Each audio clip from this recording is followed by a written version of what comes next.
Abbumuu azammanii kan gaafinatti ta'u isallee qabirii keessatti illee gaafa nama gaafatamu diiniin kee amantaan kee maali? Diinuu Islaam nabiyyiin kee maaludha? Nabiyyiin kee rabbiin kee yaa. Nabiyyi Muhammad sallallahu alaihi wasallam jedhee kan gaafatu suni eenyudha? Isaaf amma hojjechuuf jedheetanii marragaagacha na barbaachisaniifa. Sii kan naasanitti dhiise. Amma yoo baaba seenne hundi amma sirra warri nagaan akkanatti taa'u kun hundinuu qawwee gurratee dhufa. Natti. Dullaa gurratee dhufa. Kun immoo dirqama. Ilaa diinii dargifadha. Lama kitaabni Quraanaa jedha. Kitaabni Quraanaa diiniin Islaamaa jedha. Diinii galee. Siifaan tun taami. Qabirii keessatti kan gaafatan.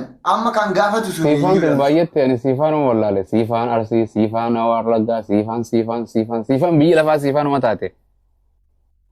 Mahaa inni xaqilaalaan siifanuma. Maqaa orjinaala miti. Ilmoon ganaa dhalattu siifaanuma. Jirtu akkamati. Uummanni dulli amma abbaa manaa osoo jarri kun hundisi abbaa manaa qabaate kanatti hin tatta'an beeki. Hin jiru abbaan manaa beektu. Abbummaa waa tokko isinitti himuun quumna gara. Siifaan akkasiin yaayye. Dhiirri maaliin fuudhe reewoodhuma garuma Kanaadaa fi Ameerikaa irraa Awustiraaliyaa Faransaayii ta'e malee dhiirri Itoophiyaa maaliin fuudha? Dubaayiidha Saawudiidha maaliin fuudha reedama osoo hin geessure. Anammanii hojii mootummaa waggaa 6 hojjedhe. Kaalsii kootii paantii koodhee uffachaa ture. Hojiin qaba garuu deemqaan oolu. Maal bara kana beektaa seerri hin jijjiirame seera waaqayyoo hin jijjiiramu malee bara kana maal jedhe tokko dhiirtii yoo heerumte malee maal fuuti jedhe maal qabdii yoo heerumu qabdi. Qabdii bakka hin qabdu. Amma dubartii kana jarri kun birriirra ciisan algaa waan godhatanii uffatanii birri qaban bar jarri birri walii qabanii takkaan hin qabda abbaa manaa jennaan gadi baastee nan lakkooyte. Kuno tokko jira lama abbaa manaa dila kanaan qaba. Abbaan manaa kiyya birri jettee moo? Keessatti. Wayyoo. Kan harki baay'een akkanuma rakkisaadha boodhis. Hayyee. Abbummaa ko wanti dubbachuu barbaadu amma silatti soo waaqayyo kun dubartoota keessa sila lubbutti maduwwaa kaa'e malee wanti hundumtu suuqiidhaa bitama. Rifeensi suuqiidhaa bitama, nyaarri suuqiidhaa bitama. Boroon suuqiidhaa bitama, armi suuqiidhaa bitama, wanti hundumtu bakka suuqiidha suuqii. Kana laalee maraata kalkan lubbuu jedha kana hunda laalee meeshaa meekaappii jedhu fiilterii jedhu amma kutu mana sagadaa dhaqaniyyuu waaqayyo nama biraate hin dhaga'uufiif hin dhaga'u nama biraatti bakka. Jara tokko seenaa wayiin siima seenaa wayii waan na dubbatte waan meekaappii waan gartee bitamu kana namni dura huccuu bitataa beektu amma waan hundi hin bitamti. So, wal jana bara gate vaibara beektu vaibara jedhanii tokko bara vaibara waa jaalatte wal jaalatte biyya arabaa kana wal jaalatte wal janajjante osuma wal janajjantu feesbuukiinis dhufe suura walii ergiti viidiyoon jiru viidiyoon hin jiru akkasitti suuraa walii osoo ergite fiiltara tolchitee gurraattiin walitti ergiti wal jaalatte inni kun rifeensa tolchee arreeda waa hunda hin beektaa fiiltarri kun nama bareechaa beektaa fiiltarri gartee feesbuukii kun fi Api adda gaafas walitti ergu turte. Osoo walitti ergitu wal jaalatti shurxaan Saudi Arabiyaa qabe. Hin qabe isa biraa qabe biyyatti booleen dhe. Booletti buuse. Akkasi. Qaxiiliin erge dipoortii godhe. Maal jedheen dubeessi namni wal jaalatu addaan nafuu miti. Ati if qabsiisiiti jedheen baatuma takka faggalta baroo san akkasi akka ammaa kanaa miti. If qabsiisi booletti walitti agarraa walitti dhufnaa jedheen. Achi dhufe inni gartee nan beeka bara nama nan beeku. Gaafa achi jedhe taaksii fudhatee guyyaa akkanaan bu'aa ayyanis akkana gartee achirraa kee naannoo isaan nimu niin dhufaa. Feenat akkam niin dhufaa jedheen.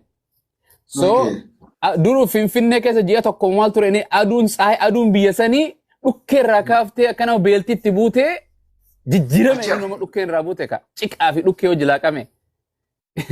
Isinis Finfinnee buutee ta buute tun ta addaati inni booletti waliin jedheen taaksii fudhatee saayiba isaati wajjin jaalalleetii yaa dhufu jira arrayii gartee suudii irraa jedhee boorsaa si bakka boorsaa sanitti eeguu jira Isi ini garsiisa intala maatiinis intala araba waan intalti ta'e arabu fakkaatti tuni jedhanii eegu jiran. Gaafacha keessaa boolee keessaa gajjattee gara boorsaa inni barbaada shakke bilbila gartee bilbila isaa achirra marraa fuutee itti waltee jalaa kaasee eessa jirta kun si duuba in laale maanne eenyu ati eenyu amma waliin jechuun ka'a. Hayi maali ati suuraa wal argisiisan ati kana. Olobet, maakana nagoota, maakas nagoota. Atis kana kuno. Inni ka isin argitees ka addaa, inninis ka harka addaa. Inni lama lamatti ta'e, isinis lama lamatti taate.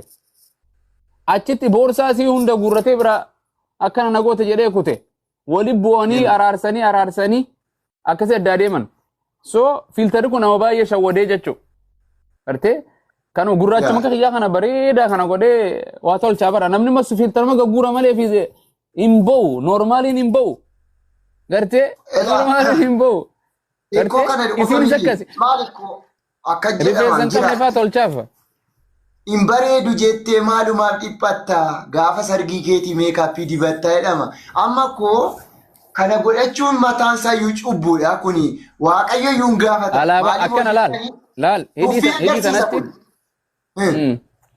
lipistiki diimaa dibatti takka jedhe sirratti Mula kana qooshaa bakka nacci qooshaa waa fi dibdi harki normal no yoo kan ol jette fitara keessaa harki kun Suudaan fakkaata hidhiin tunii fi alaabaa gartee maal jettaniin abbaa gadaa fakkaattee si dhufte.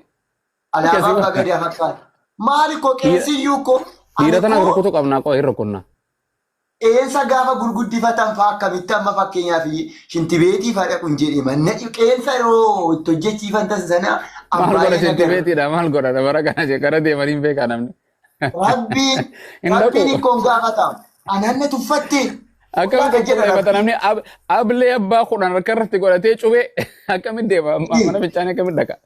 Isaaf hin jedhee man nyaata hoo rabbiin kun gaafata maal jedha. Ananne tuffatte tuffiikoo agarsiifte an beekeen bareechuun an bareeches hin uumne kanaafuu Waaqayyoon ilma namaa rabbiin akka quraanaa fi akka wangeelaatittis rabbiin ilma namaa kana harka isaatiin tolche Adam jalqabe uumama ilma namaa waan hunda bineensa uumama hunda banti waan hunda ta'iidhaan ta'i lafa ta'i ifaa ta'i jaldeessa ta'i maal ta'i bineensa akkana waan hunda uume waliigallee ilma namaa harkaan sophee harka kootiin hin dirii harka kooti jedha. So kana if bareechee seexana kana jedhanii baratiin fokkottaa irruudha kanaaf godhe sa waaqayyo si tolche waaqayyo fokkisee si tolche bareedan abboo teenyaa sin bareeddi teenya tunis gugurraattu teenya tanaaf bareeda tafee filtara fira gootee dhidhiimeeffattee asirra olii gata kana caffarturra. Ikkoo amma koo hin gaafata rabbiin maal jedhee gaafata ananna tuffatte uumama koo tuffatte isan si uume hin jaallanne. Taatoo fa warra godhatan fa'aa jiru. Taatoon sun fa'aan amma baay'ee tsayyaafina gariidha amma. Tuffii agarsiisa. Dubartoonni isaan uumaan heerii godhatan, inni isaan funyaan uratan, inni isaan gurra iddoo afur Birri meeqa asirra guurtee yaati wallahi. Birri isin asirra guurrattee deemtuun daafni asirra guurrattee kiraa manaa naaf isirra guyyaa meeqa kafalaa bar. Asirra guurtee yaati. Funyaan uratti, arraba uratti, hidhii uratti, asirra uratti bakka hunda furtee yaati barbara kana. Amma kana maaleedhu amma ani funyaan uranne ani koone bakka akka seexanaatti lakkaa'ame. Kun meeshaa waatti fannisanii muka mabiraati karaarra yoo sheekaa roobee baanu san immoo muka karaarra maal goonamee jira kana. Isaan dhiba oyyaa hangana walitti itti fannifama ta'e amma kanatti. Alaikum salaam jirtu. Waatti fannisanii dhiiroo. Lubbu qabeeyyii